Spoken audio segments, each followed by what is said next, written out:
Hi friends, ಎಲ್ಲರೂ ಹೇಗಿದ್ದೀರಿ? ಚೆನ್ನಾಗಿದ್ದೀರಿ ಅಲ್ವಾ? ಬನ್ನಿ ಫ್ರೆಂಡ್ಸ್, ಇವತ್ತೊಂದು ನಾನು ಚಿಕನ್ ಪಿಕ್ಕಲ್ ಮಾಡೋದು ಹೇಳ್ಕೊಡ್ತೀನಿ.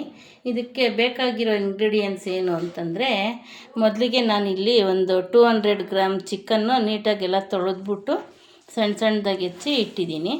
ಇದಕ್ಕೆ ಅಚ್ಕಾರದ ಪುಡಿ ಬೇಕು, ಮತ್ತು ಶುಂಠಿ ಬೆಳ್ಳುಳ್ಳಿ ಪೇಸ್ಟ್ 1 ಸ್ಪೂನ್ ಬೇಕು, ಅರಿಶಿನದ ಪುಡಿ ಬೇಕು, ಕರಿಯೋದಕ್ಕೆ ಎಣ್ಣೆ ಬೇಕು, ಮತ್ತು ರುಚಿಗೆ ತಕ್ಕಷ್ಟು ಉಪ್ಪು.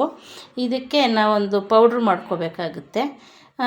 ನಾವು ಈಗ ಇದಕ್ಕೆ ಅರ್ಧ ಸ್ಪೂನು ಜೀರಿಗೆ ಹಾಕ್ಕೊಂಡಿದ್ದೀನಿ, 1/4 ಸ್ಪೂನ್ ಮೆಂತ್ಯ ಹಾಕಿದ್ದೀನಿ, ಮತ್ತು ಅರ್ಧ ಸ್ಪೂನು ಧನಿಯಾ, ಅರ್ಧ ಸ್ಪೂನು ಸಾಸಿವೆ, 2 ಲವಂಗ, 1 ಚಕ್ಕೆ, ಇಷ್ಟು ಬೇಕಾಗುತ್ತೆ ಫ್ರೆಂಡ್ಸ್ ಇದಕ್ಕೆ.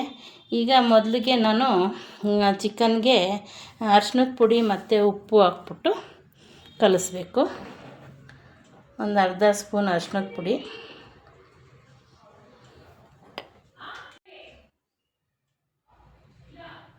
ಇದಕ್ಕೆ ಲೈಟಾಗಿ ಒಂದು ಸ್ವಲ್ಪ ಉಪ್ಪು ಹಾಕ್ಕೊಳ್ಳೋಣ, ಆಮೇಲೆ ಬೇಕಾದರೆ ಮತ್ತೊಂದು ಸಲ ಹಾಕಬೇಕಾಗುತ್ತೆ.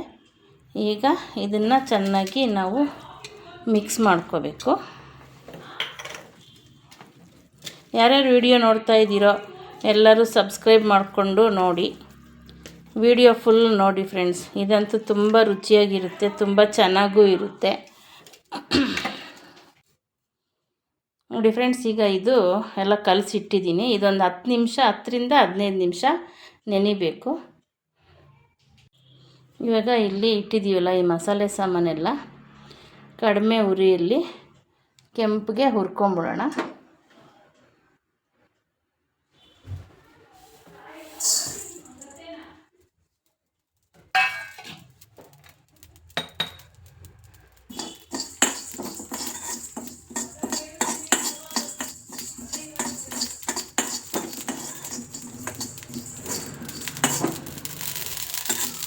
ಸ್ವಲ್ಪ ಕೆಂಪಗಾದರೆ ಸಾಕು.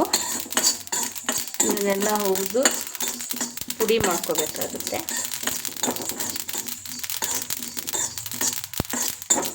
ತುಂಬ ಟೇಸ್ಟಿಯಾಗಿರುತ್ತೆ ಇದು. ಅನ್ನಕ್ಕೆ, ಬಿಸಿ ಬಿಸಿ ಅನ್ನಕ್ಕೆ, ಚಪಾತಿಗೆ, ದೋಸೆಗೆ ಎಲ್ಲ ತುಂಬ ಟೇಸ್ಟಿಯಾಗಿರುತ್ತೆ ಫ್ರೆಂಡ್ಸ್ ಇದು. ಈಗ ಇದಾಗಿದೆ, ಇದನ್ನು ಮಿಕ್ಸಿ ಮಾಡ್ಕೊಳ್ಳೋಣ. ನೋಡಿ ಫ್ರೆಂಡ್ಸ್, ಈಗ ಇದು ಒಂದು 15 ನಿಮಿಷ ಆಯಿತು. ಚಿಕನ್ನು ತುಂಬ ಚೆನ್ನಾಗಿ ನೆಂದಿದೆ ಎಲ್ಲನೂ. ಈಗ ಬಾಣಲೆ ಇಟ್ಕೊಂಡಿದ್ದೀನಿ. ಈಗ ಇದನ್ನು ಸ್ವಲ್ಪ ಆಯಿಲಲ್ಲಿ ಕರ್ಕೊಬಿಡೋಣ.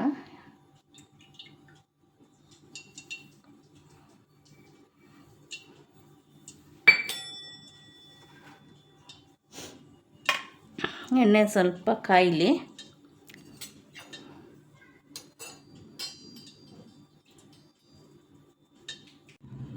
ನೋಡಿ ಫ್ರೆಂಡ್ಸ್, ಈಗ ಎಣ್ಣೆ ಕಾದಿದೆ, ಅದರಲ್ಲೆಲ್ಲ ಕರ್ಕೊಂಬಿಡೋಣ.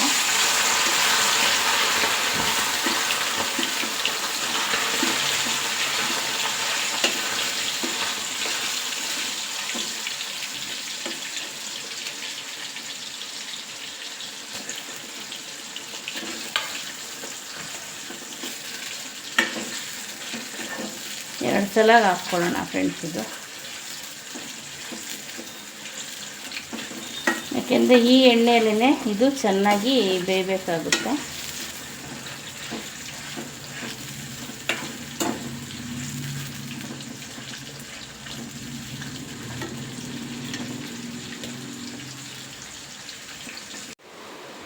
ನೋಡಿ ಫ್ರೆಂಡ್ಸ್, ಈಗ ಇದು ಆಗಿದೆ. ನಾನು 2 ಸಲ ಹಾಕ್ಕೊಂಡಿದ್ದು.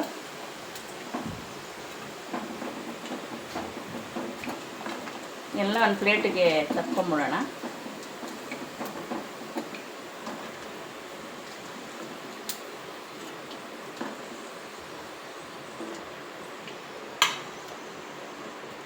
ಈ ಥರ ಆಗಿದೆ ನೋಡಿ.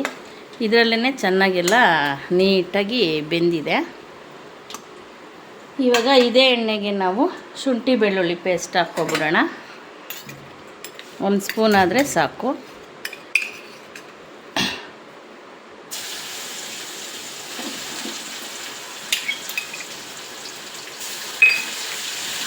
ಇದು ಹಸಿ ವಾಸನೆ ಹೋಗೋವರೆಗೂ ಚೆನ್ನಾಗಿ ಹುರ್ಕೋಬೇಕು ಫ್ರೆಂಡ್ಸ್. ಇಲ್ಲಾಂದರೆ ತುಂಬ ದಿನ ಇಟ್ಟರೆ ಕೆಟ್ಟೋಗ್ಬಿಡುತ್ತೆ. ಇದು ಫುಲ್ಲು ಇದರಲ್ಲಿ ಶುಂಠಿ ಬೆಳ್ಳುಳ್ಳಿಯಲ್ಲಿರೋ ನೀರೆಲ್ಲ ನೀಟಾಗಿ ಎಲ್ಲ ಒಣಗೋಗ್ಬೇಕು. ಎಣ್ಣೆಯಲ್ಲಿ ಚೆನ್ನಾಗಿ ಡ್ರೈ ಆಗಬೇಕು. ಇದು ಬೇಕಾದ್ರೆ ನೀವು 1 kg ಮಾಡ್ಕೋಬೋದು. 1 kg ಅಳತೆ ಏನು ಅಂತಂದರೆ ಎಲ್ಲ ನಾನು ಮಸಾಲೆಗಳೆಲ್ಲ ತೋರಿಸಿದ್ನಲ್ಲ ಅದನ್ನೆಲ್ಲ 2 ಸ್ಪೂನ್ ಹಾಕ್ಕೊಂಡ್ರೆ ಸಾಕಾಗುತ್ತೆ. 1 kg ಚಿಕನ್ಗೆ 2 ಸ್ಪೂನ್ ಧನಿಯಾ, 2 ಸ್ಪೂನ್ ಜೀರಿಗೆ, 2 ಸ್ಪೂನ್ ಸಾಸಿವೆ, ಮತ್ತು ಲವಂಗ ಒಂದು 7-8, ಚಕ್ಕೆ ಒಂದು 2 ಅಷ್ಟು ಹಾಕ್ಕೊಂಡ್ರೆ ಸಾಕಾಗುತ್ತೆ. ಇನ್ನು ಖಾರ ರುಚಿಗೆ ತಕ್ಕಷ್ಟು ಉಪ್ಪು ಖಾರ ಹಾಕ್ಕೋಬೋದು. ನೋಡಿ ಇವಾಗ ಹಸಿ ವಾಸನೆ ಎಲ್ಲ ಹೋಗಿದೆ.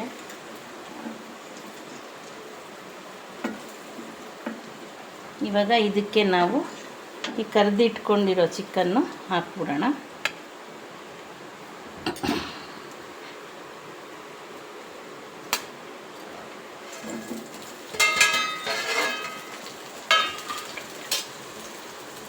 ಹಾಕ್ಬಿಟ್ಟು ಇದರಲ್ಲಿ ಚೆನ್ನಾಗಿ ಹುರ್ಕೋಬೇಕು. ಸ್ವಲ್ಪ ಉರಿ ಸಿಮ್ಮಲ್ಲಿ ಇಟ್ಕೋಬೇಕು ಫ್ರೆಂಡ್ಸ್. ಈಗ ಏಕೆಂದರೆ ಇದು ಎಣ್ಣೆಯಲ್ಲಿ ಮೊದಲೇ ಬೆಂದಿರುತ್ತಲ್ಲ, ಹಾಗಾಗಿ ಸ್ವಲ್ಪ ಸಿಮ್ಮಲ್ಲಿ ಇಟ್ಕೊಂಡು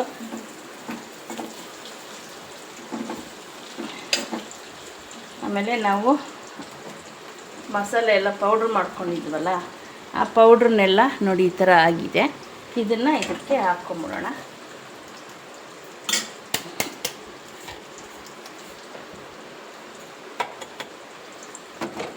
ಮತ್ತು ಇನ್ನೊಂದು ಸ್ವಲ್ಪ ಇದಕ್ಕೆ ಉಪ್ಪು ಹಾಕ್ಕೊಬಿಡೋಣ. ಆಗಲೇ ಸ್ವಲ್ಪನೇ ಹಾಕಿದ್ವಿ, ಇವಾಗ ಒಂದು ಸ್ವಲ್ಪ ಹಾಕ್ಕೊಳ್ಳೋಣ. ಇಷ್ಟಾದರೆ ಸಾಕು. ನೆಕ್ಸ್ಟು ಖಾರದ ಪುಡಿ ಹಾಕ್ಕೊಳ್ಳೋಣ.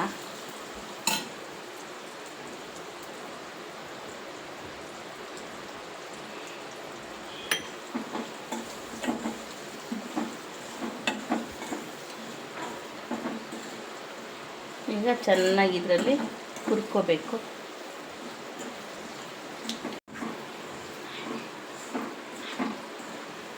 ನೋಡಿ ಫ್ರೆಂಡ್ಸ್, ಇವಾಗ ಇದು ಆಗಿದೆ. ಇದಕ್ಕೆ ಉಪ್ಪು ಖಾರ ಮಸಾಲೆ ಎಲ್ಲ ಚೆನ್ನಾಗಿ ಇಟ್ಕೊಂಡಿದೆ. ಈಗ ನಾವು ಸ್ಟವ್ ಆಫ್ ಮಾಡ್ಕೊಂಬಿಡೋಣ. ಇದನ್ನು ಸ್ವಲ್ಪ ಚೆನ್ನಾಗಿ ಎಲ್ಲ ಆರಿಸ್ಬೇಕು.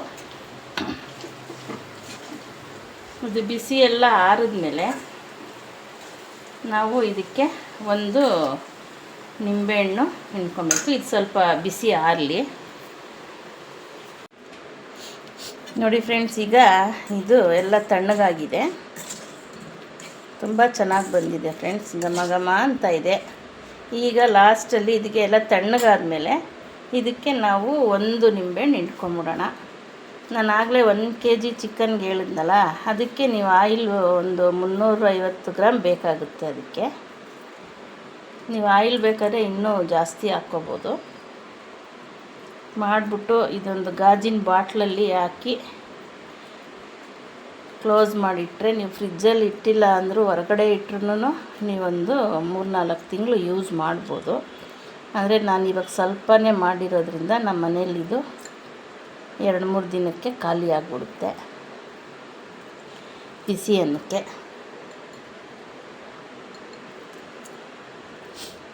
ನೀವೊಂದು ಸಲ ಮಾಡಿ ಹೇಗಿತ್ತು ಅಂತ ಕಮೆಂಟಲ್ಲಿ ತಿಳಿಸಿ ಫ್ರೆಂಡ್ಸ್.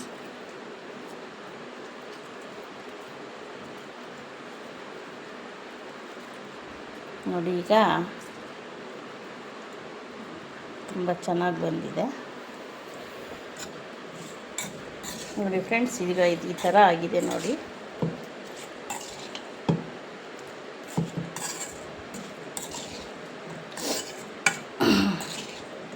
ಬನ್ನಿ ಈಗ ಒಂದು ಬೌಲ್ಗೆ ಸರ್ವ್ ಮಾಡಿಕೊಡೋಣ.